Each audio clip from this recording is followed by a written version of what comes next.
আসসালামু আলাইকুম ওয়া রাহমাতুল্লাহি ওয়া বারাকাতুহু।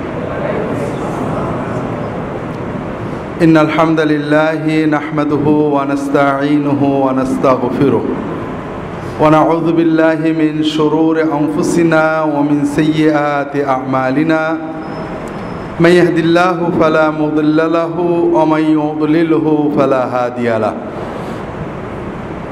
وأشهد أن لا إله إلا الله وحده لا شريك له وأشهد أن محمدا عبده ورسوله صلى الله عليه وعلى آله وأصحابه وبارك وسلم أما بعد। মূলত আজকে নিয়ত ছিল শবে বরাত নিয়ে কিছু আলোচনা করা, কারণ শবে বরাত আমাদের সামনেই, নাকি বলেন? শবে বরাত সামনে না? বরাত মানে কি? ভাগ্য, আমাদের সামনে ভাগ্য। আমার নানি রাহিমাহুল্লাহ রাহমাতান ওয়াসিআ ছোটবেলায় গল্প করতেন, চুটকি আর কি। এক কানা অন্ধ ফকির রাস্তা দিয়ে যাচ্ছে, সামনে একটা গর্ত আছে, তো বাচ্চারা পাশে যে ফকির ফকির বাবা সামনে খানা। আমি আজকে মসজিদে বলছিলাম সামনে খানা, তো ফকির মনে করছে খানা মানে মেজবানি, বলে বাবা বরাত, বাবা বরাত, বাবা ভাগ্যটা আজকে ভালো। এখন ওই বলতে বলতে গর্তের ভিতর পড়ে গেছে বেচারা। আসলে বরাত মানে কি? ভাগ্য। এই ভাগ্য থেকে যত দুর্ভাগ্য। আমরা শবে বরাত সুন্নত, সুন্নতের আলোকে আমরা ঝগড়া দরকার নেই। কোন হুজুর কি করেছেন, আলহামদুলিল্লাহ সব হুজুর ভালো। আমরা রাসূলুল্লাহ সাল্লাল্লাহু আলাইহি ওয়াসাল্লাম কি করেছেন, সাহাবীরা কি করেছেন, এটা আমরা যাচাই করার চেষ্টা করি। আপনাদেরকে গত বছরও হয়তো বলছি, মনে নেই, যেহেতু বছরগুলো প্রসঙ্গ আসে আমরা সংক্ষেপে হলেও জানতে হবে। আর আমার একটা বই আছে কোরআন সুন্নাহর আলোকে শবে বরাত, তাহলে আপনারা নিয়ে যাবেন, যেহেতু শবে বরাত সামনে, বইটা নিয়ে যেতে পারেন। এর ভিতরে হাদিস, কোরআন, তাফসির, ফুকাহাদের মতামত সবই আছে। মুখতাসার হলো, প্রথমত আমরা এখানে সুন্নাত শিখতে আসছি, ঠিক না? সুন্নাত নবীজির সব কিছু। নবীজি যেভাবে বসতেন সেভাবে বসা কি, যেভাবে হাঁটতেন সেভাবে হাঁটা কি, যে শব্দ ব্যবহার করতেন সেটা ব্যবহার করাও সুন্নত। শবে বরাত শব্দ নবীজি ব্যবহার করেননি, সাহাবীরা করেননি, তাবেঈনরা করেননি।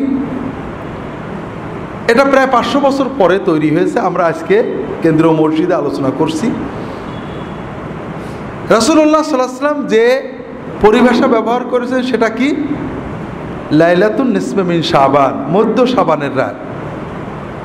আমরা চেষ্টা করব এই সুন্নতটাকে জিন্দা করার।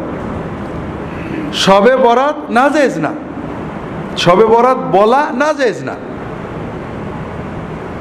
কিন্তু নিসফে শাবানের রাত বলা, মধ্য শাবানের রাত বলাটা সুন্নত। আমি বললাম কোরআন হাদিসে শবে বরাত বলে কিছু নেই, কারণ শবে বরাত শব্দ নেই। হয়তো আমি একটু পরেই বলবো যে শবে বরাতের রাত্রে আপনারা এই আমল করতে পারেন, আমি আবার শবে বরাত বললাম, তাহলে বোঝা গেল আমার কন্ট্রাডিকশন। একবার বলছি কোরআন হাদিসে নেই, আবার বলছি শবে বরাতে আমল করবেন। আসলে আমরা বলতে যাচ্ছি শবে বরাত পরিভাষাটা ব্যবহার করা কোরআন হাদিসের দিন না, এটা বললে সওয়াব হবে, এটা কোনো দিন না। তবে সমাজে প্রচলন হয়ে গেছে, আমরা অনেক সময় নামাজ বলি, অনেক সময় সালাত বলি, আমরা অনেক সময় রোজা বলি, অনেক সময় সিয়াম বলি। সিয়াম, সালাত এগুলো ইসলামী পরিভাষা। রোজা, নামাজ এগুলো সিয়াম বা সলাতের তর্জমা না, এগুলো আরেকটা পরিভাষা, ফার্সি পরিভাষা, যেটা আমাদের সমাজে আছে। তারপরেও এটার অর্থ আমরা বুঝি সালাত, এটা বলাতে কোনো দোষ নেই। নামাজ বললে, রোজা বললে কোনো দোষ হবে না, কারণ আমরা সবাই বুঝি নামাজ বলতে মুসলমানদের এই সালাত সিস্টেম বোঝানো হচ্ছে। আবার অনেক বিষয় আছে যেটা আরও দূরে, যেমন আমরা অনেক ঝগড়া করি, আমার বিরুদ্ধে সবারই অভিযোগ, আমি মাঝে মাঝে বলি কোরআন হাদিসে পীর বলে কিছু নেই। আবার আরেক জায়গায় বলছি অমুক পীর সাহেব, আমাদের পীর সাহেব এটা বলেছেন। এই দেখো আব্দুল্লাহ জাহাঙ্গীর খালি কন্ট্রাডিক্টরি কথা বলে। একবার বলছে কোরআন হাদিসে পীর বলে কিছু নেই, আর বলছে আমাদের পীর সাহেব এটা বলেছে। বিষয়টা ওরকম না। আপনি কথাটা শেষ পর্যন্ত শুনলে কি আছে বুঝবেন। আমি বলবো কোরআন হাদিসে নামাজ নেই কিন্তু সালাত তো আছে, রোজা নেই কিন্তু সিয়াম আছে। এখানে আরেকটু দূরত্ব আছে। এখানে পীর কথাটা ফার্সি, এটা আরবি হলো শেখ। কোরআন হাদিসে পীরও নেই, শেখও নেই, অর্থাৎ ফার্সিটাও নেই, আরবিটাও নেই। নামাজের ফার্সি নেই, আরবিটা আছে। রোজার ফার্সি নেই, আরবিটা আছে। কিন্তু পীরের ফার্সিও নেই, আরবিও নেই, কিন্তু আছে। এটার একটা মূল সুন্নত কনসেপশন আছে, সেটা হলো সোহবত, সাহেব, সাথী, সাহচর্য। নেককারদের সাহচর্য কোরআন সুন্নাহ নির্দেশিত একটা ভালো আমল। আপনি মসজিদে নামাজ পড়েন, নেককারদের সাথে মেশেন, এটাও সহবত। ইমাম সাহেবের সাথে মহব্বত রাখেন, আলেমদের, এটাও সহবত। আবার নেককার ভালো, যারা সত্যি নেককার, আল্লাহর ভয় আছে, আল্লাহ বলেছেন কুনু মা সাদিকিন, যাদের ইমানের সত্য, লা ইলাহা বলাই সত্য, শিরিক করে না, মুহাম্মদ রাসূলুল্লাহ বলাই সত্য, বিদআত করে না, আমানতু বিল্লাহি বলাই সত্য, সুন্নত মতো আমল করে, তাকওয়াই সত্য, বউয়ের সাথে কথা বলাই সত্য, সমাজে মানে যাদের ভিতরে সত্য প্রতিভাত, যাদের কথা আল্লাহ কোরআনে সূরা বাকারায় বলেছেন সাদেকিন কারা, ইমানের সত্য, জিহাদের সত্য, তাকওয়াই সত্য, সালাত কায়েম করে, অর্থ ব্যয় করে, জাকাত দেয়, সবর করে, এই কোয়ালিটিগুলো যাদের ভিতরে আছে, এই ধরনের সাদেকিন মুত্তাকিন মানুষদের সাথে সহবতে যাওয়া, বসা, সময় দেওয়া, এটা আমাদের জন্য খুবই উপকারী।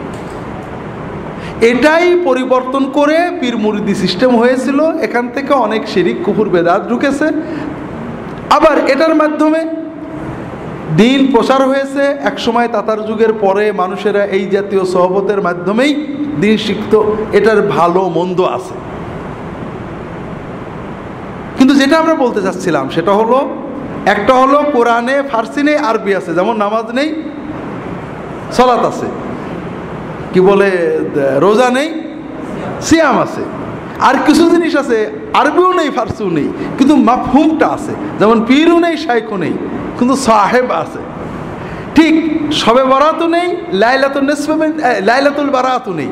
শবে বরাত কি? ফার্সি। আরবি কি? লাইলাতুল বারাত। কোরআনে হাদিসে সাহাবীদের কথায় শবে বরাত নেই, মানে ফার্সি নেই, লাইলাতুল বারাতও নেই। কি আছে? লাইলাতুল নিসফি মিন শাবান আছে। কাজেই আমরা শবে বরাত বা লাইলাতুল বরাত না বলে যদি নিসফে শাবান, মধ্য শাবানের রাত বলি, ভালো হয় না খারাপ হয়? এখানে একটু ইমানটা নাড়াচাড়া করে দেখেন, আপনি নিজেই বুঝতে পারবেন ইমানের হালতটা কি। আপনি একটা তথ্য জানলেন যে রাসূলুল্লাহ সাল্লাল্লাহু আলাইহি ওয়াসাল্লাম জীবনে লাইলাতুল বারাত শব্দটা বলেননি, কিন্তু নিসফে শাবান শব্দটা বলেছেন, অনেকবারই বলেছেন, অনেকগুলো হাদিস আছে। সাহাবীরা বলেননি, তাবেঈনরা বলেননি। এই পরিভাষাটা 500 বছর পরে জন্ম, এটা বলাই কোনো দোষ নেই। কিন্তু আমি যদি নিসফে শাবানের রাত বলি, মধ্য শাবানের রাত বলি, তাহলে রাসূলুল্লাহ সাল্লাল্লাহু আলাইহি ওয়াসাল্লামের কথা মুখ দিয়ে উচ্চারণ করা হয়। আর বরাতের রাত বলি, শবে বরাত বলি, তাহলে এটা হয় না। এখন আমি কোনটা বলবো? কোনটা বললে আমার ধর্মীয় অনুভূতিটা মানে শক্ত হচ্ছে? এখানে 3 শ্রেণীর মানুষ পাওয়া যাবে। কয় শ্রেণী? এক শ্রেণী বলবে আচ্ছা দেখি চেক করে, সবাই শবে বরাত বলে, আবার শুনছি নবীজি বলেননি, দেখি হাদিসে বা অন্তত সাহাবীদের যুগে শবে বরাত বা আরবি লাইলাতুল বারাতটা পাওয়া যায় কিনা, খুঁজে চেক টেক করে যদি পাই ভালো, নইলে শেষ নিসফে শাবান মেনে নিল। এই লোকটা ভালো কাজ করলো। আর একজন বলল, আব্দুল্লাহ জাহাঙ্গীর বলছেন নেই, আন্দাজে তো আর বলিনি, যাক আমি এখন তো নিসফে শাবান বলবো, মধ্য শাবানের রাত বলবো, শবে বরাত আর বলবো না, মুখ দিয়ে বেরোয় গেলে যাবে। তবে নিসফে শাবান বললে একটু খুশি লাগে, আলহামদুলিল্লাহ আমার একটা সুন্নত শব্দ বললাম। শবে বরাত বেরিয়ে গেলে করে দেবে, অভ্যাস মতো বেরিয়ে গেছে, কি করা যাবে।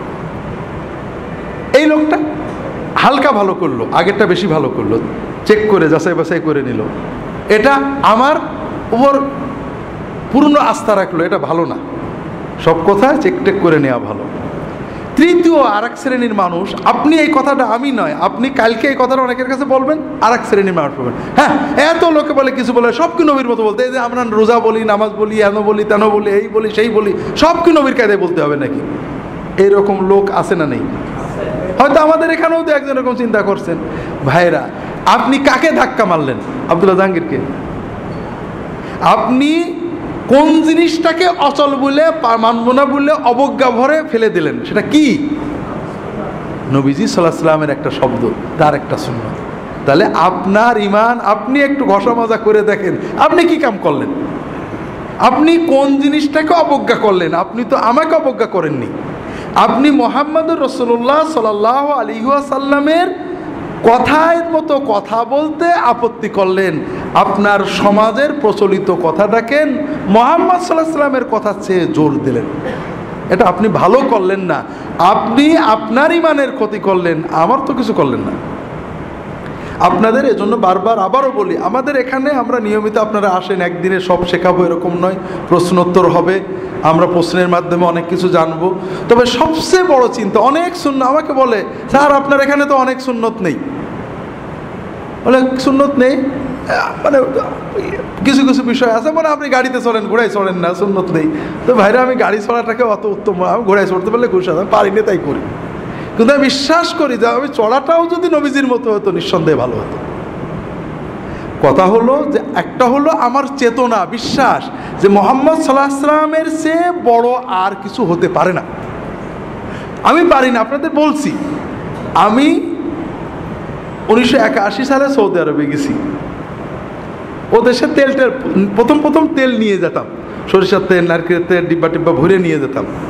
তেল তখন এত পাওয়া যেত না, খুব ঝামেলা হতো। আমি তেল মাখার অভ্যাসটা নষ্ট হয়ে গেল, আমি এখন মাথায় তেল মাখতে পারি না। বোধহয় 40 বছর হয়ে গেল মাথায় আমি তেল মাখি না। তেল মাখলে বরং অস্বস্তি লাগে। তো এই কথাটা আমি বলছি আমার এক ছোট ভাইকে,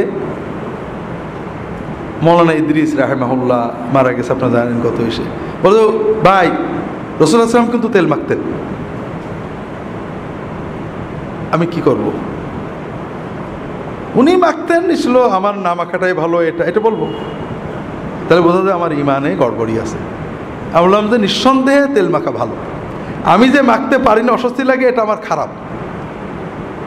রাসূলুল্লাহ সাল্লাল্লাহু আলাইহি ওয়াসাল্লাম যেটা করেছেন নিঃসন্দেহে সেটা। দুনিয়ার কাজে, জাগতিক কাজে, প্রতিটি ব্যাপারে রাসূলুল্লাহ সাল্লাল্লাহু আলাইহি ওয়াসাল্লামের সুন্নত, কোনটা নফল সুন্নত, কোনটা আদাতি সুন্নত, কোনটা মুস্তাহাব সুন্নত, কোনটা ওয়াজিব সুন্নত, বিভিন্ন রকম হতে পারে, কিন্তু তার চেয়ে ভালো আর কিছু হতে পারে না।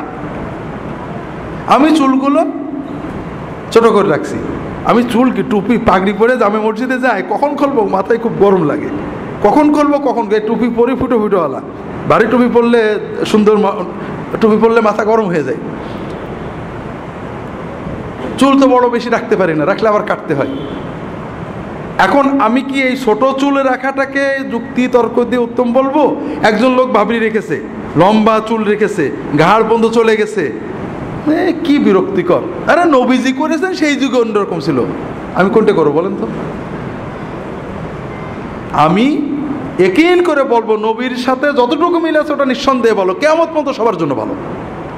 আমি করতে পারছি না সেটা ভিন্ন কথা, আমি পালন করতে পারছি না, এটা আমি একটা অসুবিধার জন্য পারছি না, কিন্তু আমি উত্তম মনে করব, ভালো মনে করব কোন জিনিসটাকে, যেটা রাসূলুল্লাহ সহিভাবে প্রমাণিত। এখানে আর কোনো ব্যাখ্যা দিতে আমরা যাব না, সন্দেহাতীতভাবে ওইটাই ভালো। আমি রাখতে পারছি না ভিন্ন কথা, আমি আমার ওজোর আছে, এটা নফল সুন্নত, মুস্তাহাব সুন্নত, আদাতি সুন্নত, অর্থাৎ জাগতিক সুন্নত। রাসূলুল্লাহ সাল্লাল্লাহু আলাইহি ওয়াসাল্লাম তাকিদ দেননি, নির্দেশ দেননি, অথবা গুরুত্ব দেননি, তিনি করেছেন, এটা না করলে গুনাহ হবে না। কিন্তু আমি যত যুক্তিতর্কই দিই, এমন জায়গায় যেন না যাই যে নবীজিরটা ছোট হয়ে করে ফেলার কায়দায় চলে যায়। এটা হলো সবচেয়ে ভয়ঙ্কর কথা। আমরা কি করি, দুই গ্রুপই একই রকম। কিছু মানুষ আমরা বলি নবীজি করেননি, তাতেই কাজেই বেদাত। নবীজি করেননি বলেই বেদাত হয় না, নবীজি করেননি কাজে ওটা দিন না, ওটা সুন্নত না। সুন্নতকে দিন মনে করাই, নবীজি করেননি সেটাকে দিন মনে করা বেদাত। আবার আর এক গ্রুপ, নবীজি করেননি কাজেই জায়েজ, এইটা প্রমাণ করতে যে নবীর সুন্নতকে ছোট মনে করেন, এখানে আমাদের ইমানের সাথে সাংঘর্ষিক হয়ে গেল। কাজে প্রতি ক্ষেত্রে আপনারা যেটা সবসময় লক্ষ্য রাখবেন, রাসূলুল্লাহ সাল্লাল্লাহু আলাইহি ওয়াসাল্লাম থেকে কোনো সুন্নত, সেটা ফরজ সুন্নত, মুস্তাহাব সুন্নত, নফল সুন্নত, যাই হোক না কেন, যেটা বর্ণিত হবে তার বিপরীতে আপনার যুক্তি দেবেন না। আপনি যদি জানেন যে এটা সুন্নত, আলহামদুলিল্লাহ ভাই নবীর সুন্নত উত্তম, আমি পারছি না, দোয়া করেন যেন পারি। আর যদি না জানা থাকে তা কি করবেন, আমি দেখব, কিন্তু নবীজির সুন্নতের বিপরীতে কোনো জিনিসকে আনবেন না, কোনো ক্ষেত্রেই না। তো যাই হোক, প্রথম যে বিষয়টা আমরা আলোচনা করলাম যে লাইলাতুন নিসফে মিন শাবান, মধ্য শাবানের রাত, এটা হলো সুন্নত পরিভাষা। আর শবে বরাত, লাইলাতুল বারাত, এটা সুন্নত নয়, এটা পরবর্তী যুগে অনেক পরে, 500 বছর পরে প্রথম আপনি রাসূলুল্লাহ সাল্লাল্লাহু আলাইহি ওয়াসাল্লাম, সাহাবী, তাবেঈন, তাবেঈন, ইমাম আবু হানিফা, শাফি, মালিক, আহমদ ইবনে হাম্বল রাহিমাহুল্লাহ, কারোর যুগে পাবেন না। অনেক পরে এসে এই পরিভাষাটা জন্ম হয়েছে। দ্বিতীয় পর্যায়ে যাই, সুন্নতের ভিতরে নিরাপত্তা। সুন্নতের বাইরে যেটা, এটা বেদাত না হলেও সমস্যা তৈরি করে।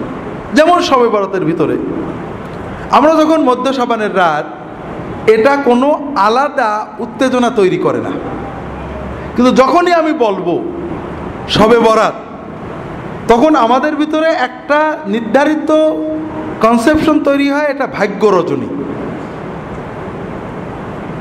এটা মুসলমানদের ভাগ্য রজনী।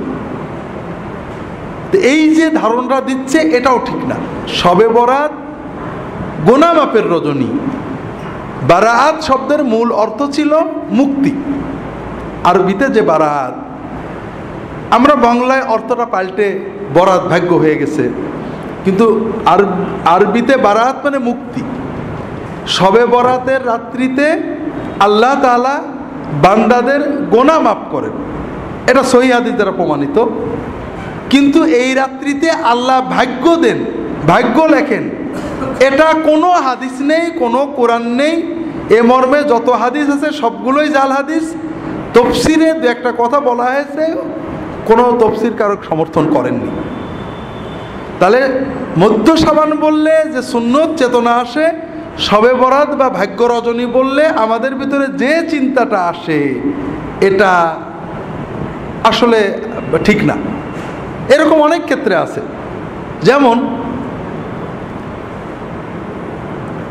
কোরআন হাদিসের পরিভাষা হলো ঈমান, আর তাবেঈনদের যুগ থেকেই, তাবেঈনদের যুগ থেকে পরিভাষা হলো আকীদা। ঈমান বললে ঝগড়া হয় না, ওর ঈমান খারাপ এ বলে না, ওর আকীদা খারাপ। যদিও তাবেঈনদের যুগ থেকে আকীদা পরিভাষাটা ব্যবহার করা হচ্ছে, তারপরও ঈমান পরিভাষার ভিতরে যত প্রশস্ততা, আকীদার ভিতরে তা নেই। তাসাউফ, তাজকিয়া, রাসূলুল্লাহ সাল্লাল্লাহু আলাইহি ওয়াসাল্লাম, সাহাবী, তাবেঈন, তাদের পরিভাষা ছিল তাজকিয়া, আত্মশুদ্ধি। আমরা বলি তাসাউফ। তাজকিয়া শব্দের ভিতরে যত প্রশস্ততা, উদারতা, সুন্নাহমুখিতা আছে, তাসাউফ বললে মনে হয় ভিন্ন কোনো একটা বোধহয় শাস্ত্র, এরকম মনে হয়। এই যে পীর এবং সাহেব, সাহেব পীর, সাহেব বললে, সাথী বললে আমার সাথী, আমার সাথী, এখানে কিন্তু কোনো অতিভক্তি জন্ম নেয় না, অমুক আমার সাথী। সাথী বলার ভিতরে অতিভক্তির প্রাবল্য আসে না। যখনই পীর বললেন তখন মনে হলো একটা বিশেষ একটা চেতনা তার দিকে যাচ্ছে। আপনি কি? আমি আব্দুল্লাহ জাহাঙ্গীরের সাথী। আব্দুল্লাহ জাহাঙ্গীর কি? আমার সাথী। এটা খুব সিম্পল কথা। এটার ভিতরে সুন্নত আছে, এটার ভিতরে মহব্বত আছে, কিন্তু অতিভক্তির কিছু নেই। সুন্নতের বাইরে যাওয়ার দরজাটা বন্ধ হয়ে গেছে। আমরা কোনো পরিভাষাকে নাজেজ বলছি না, সুন্নতটা যে ভালো এটা প্রমাণ করার চেষ্টা করছি। রাগ করেন না আপনারা, কেন আমি এটা বিশ্বাস করি যে সুন্নত ভালো। কিন্তু যখনই বললেন আব্দুল্লাহ জাহাঙ্গীর আমার কি, পীর, পীর বললেই যেন কেমন আরেকটু ভক্তি ভালোবাসার প্লাবন বয়ে যেতে লাগলো। যেটা সাথীর ভিতরে ছিল না। আমি ওনার কি মুরিদ। মুরিদ বলার সঙ্গে সঙ্গেই আপনি মুরিদ কার? আমার। মুরিদ মানে কি? চাই, আমার জান প্রাণ দিয়ে একজনকেই চাই, এই হুজুর। তো হলো নাকি? আপনি কাকে চান? কাকে চান আপনি? হ্যাঁ, আপনি আল্লাহকে চান। আমি আপনার সাথী, আল্লাহ পাওয়ার জন্য, আমল শেখার জন্য জজবা আপনি আমার সাথে থাকেন, আর কিছু না। আপনার মুরাদ তো আল্লাহ, আপনি মুরিদ হলেন আল্লাহ, আপনি চাচ্ছেন আল্লাহকে। পরিভাষা তৈরি হয়ে গেছে, হাজার হাজার লক্ষ লক্ষ দিনদার মানুষেরা বলেছেন সব ঠিক আছে, আমরাও বলি, ব্যবহার করি। কিন্তু আমরা ব্যবহার করে করে 1 কোটি মানুষে ব্যবহার করার কারণে মুহাম্মদ সাল্লাল্লাহু আলাইহি ওয়াসাল্লামের ব্যবহারে সেটা দামি হয়ে যায় কিনা? হবে।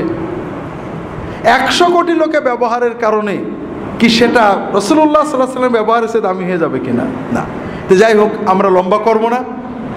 শবে বরাতের আমল, শবে বরাতের 3টে বিষয় বোঝেন। একটা হলো শবে বরাতের রাত্রিতে, অর্থাৎ আবারও বলছি, শবে বরাত বলছি, আপনারা রাগ করেন না, নিসফে শাবানের রাত্রিতে, মধ্য শাবানের রাত্রিতে আল্লাহ তাআলা বান্দাদের গুনাহ মাফ করেন। এটা সহিহ হাদিস। ইন্নাল্লাহা লা ইয়াতালিউ ফি লাইলাতিন নিসফি মিন শাবান ইলা ইবাদিহি ফায়াগফিরু লিজামিই খালকিহি ইল্লা লিমুশরিকিন আও মুশাহিন। আল্লাহ তাআলা মধ্য শাবানের রাত্রিতে তার বান্দাদের দিকে দৃষ্টিপাত করেন। আল্লাহ মধ্য শাবানের রাত্রিতে তার বান্দাদের দিকে দৃষ্টিপাত করেন। তখন তিনি 2 শ্রেণীর মানুষ ছাড়া সকল শ্রেণীর সৃষ্টিকে মাফ করে দেন। যাদের ভিতরে শিরক আছে এবং যাদের ভিতরে হিংসা আছে, এই হিংসা এবং শিরক যাদের আছে তাদের ছাড়া বাকি সকল মানুষকে আল্লাহ মাফ করে দেন। তাহলে শবে বরাত হলো একটা কমন বোনাস। আপনি যদি এই রাত্রিতে ঘুমিয়ে থাকেন, জেগে থাকেন, কিন্তু আপনার অন্তরে শিরক নেই, আপনার অন্তরে হিংসা বিদ্বেষ নেই, ইনশাআল্লাহ আপনার নসিবে এই আল্লাহর বোনাসটা এসে যাবে। আপনার অ্যাকাউন্টে আপনার বোনাস জমা হয়ে যাবে। কথাই বুঝতে পেরেছেন? এখন দ্বিতীয় বিষয় হলো আমরা কি করব, আমরা আমল করব কিনা। আমল না করলে, ঘুমিয়ে থাকলেও আপনি এই বোনাস পাবেন।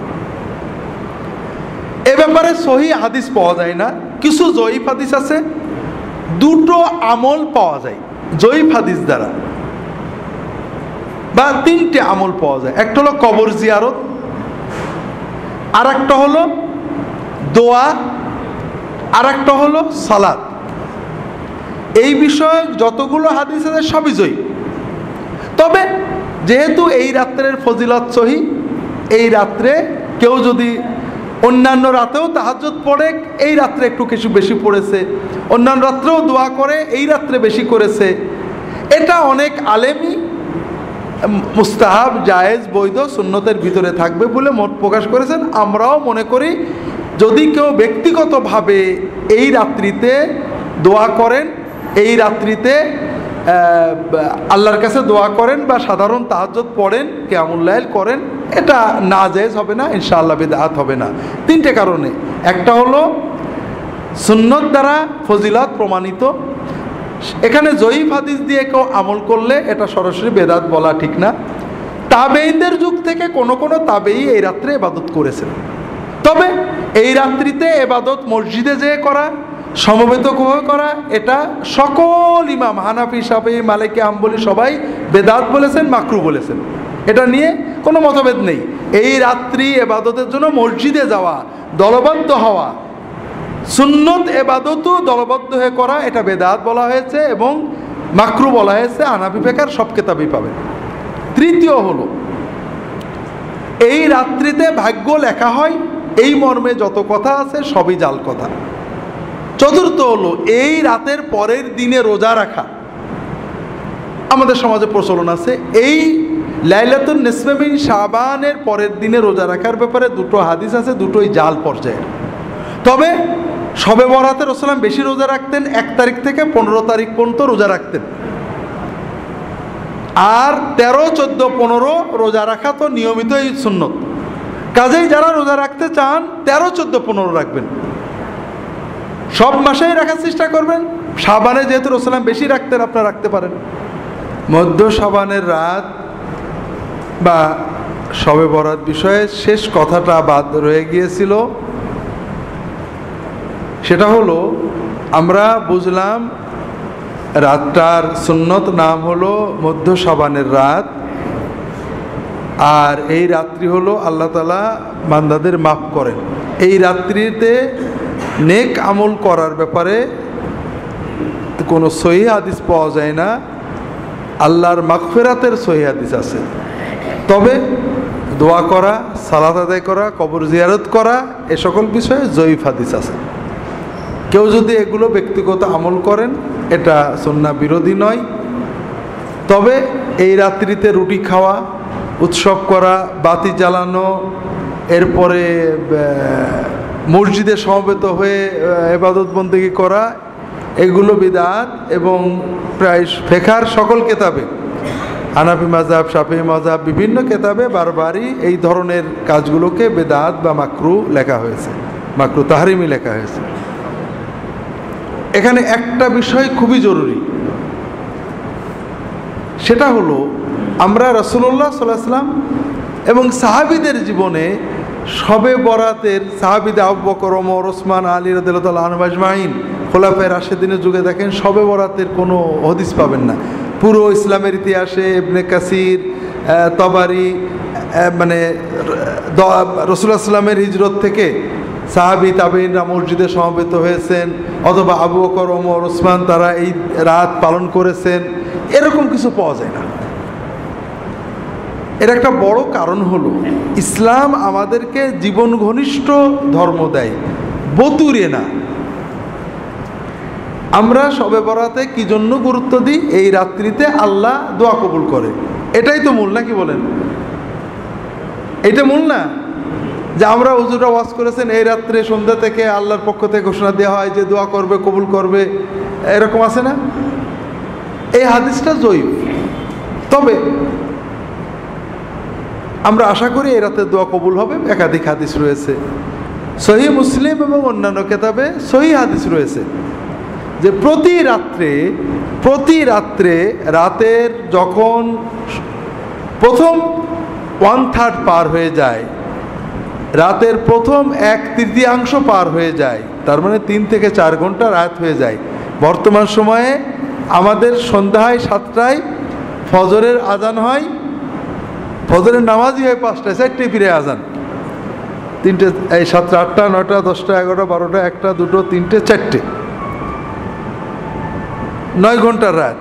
তাহলে 1/3 মানে 3 ঘন্টা, 8টা, 9টা, 10টা, রাত 3 সাড়ে 3 ঘন্টা, তার মানে 10টা, সাড়ে 10টা। যখন রাত বড় হয় সন্ধ্যাও আগেই। যখন রাতের প্রথম 1/3 পার হয়ে যায়, আল্লাহ তাআলা সুবহানাহু ওয়া তাআলা প্রথম আসমানে নেমে আসেন। আল্লাহ তাআলার পক্ষ থেকে ঘোষণা দেওয়া হয় যে কে আসো দোয়া করবে, আমি তার সকল দোয়া কবুল করব। কে আসো আমার কাছে সাহায্য চাবে, আমি তাকে সাহায্য করব। কে আসো গুনাহ করেছো, গুনার মাপ চাও, আমি তোমার গুনাহ মাফ করে দেব। ওয়াযালিকা কুল্লা লাইলা, প্রতি রাতেই এই দোয়া, এই সুযোগ আল্লাহ দিতে থাকে। তাহলে আমরা যদি প্রতি রাতেই রাত 10টা, সাড়ে 10টা বেজে গেলে ঘুমানোর আগে 2-4 রাকাত নামাজ পড়ে আল্লাহর কাছে মন খুলে দোয়াটা করে শুই, তাহলে কিন্তু আমাদের প্রতি রাতই শবে বরাত হয়ে যায়। কথাটা কেমন বুঝতে পেরেছেন? আর এটা হলো ইসলামের মূল শিক্ষা, যে আপনি প্রতি রাতেই আল্লাহর কাছে কিছু চান, কারণ আপনি সারা বছরের চাওয়া একবারে চাওয়া যায় না ভাই। প্রতি রাতে আপনার নগদ যা আছে আল্লাহর কাছে চান, আল্লাহর কাছে মনের আবেগ জানান, আল্লাহ কবুল করবেন, আপনার জীবনটা আল্লাহমুখী হবে, আল্লাহর সাথে সম্পর্ক ঘনিষ্ঠ হবে। পাশাপাশি আলেম ওলামাদের সহবতে যেতে হবে, বইপত্র পড়তে হবে। আল্লাহ তাআলা তৌফিক দান করুন, আমিন।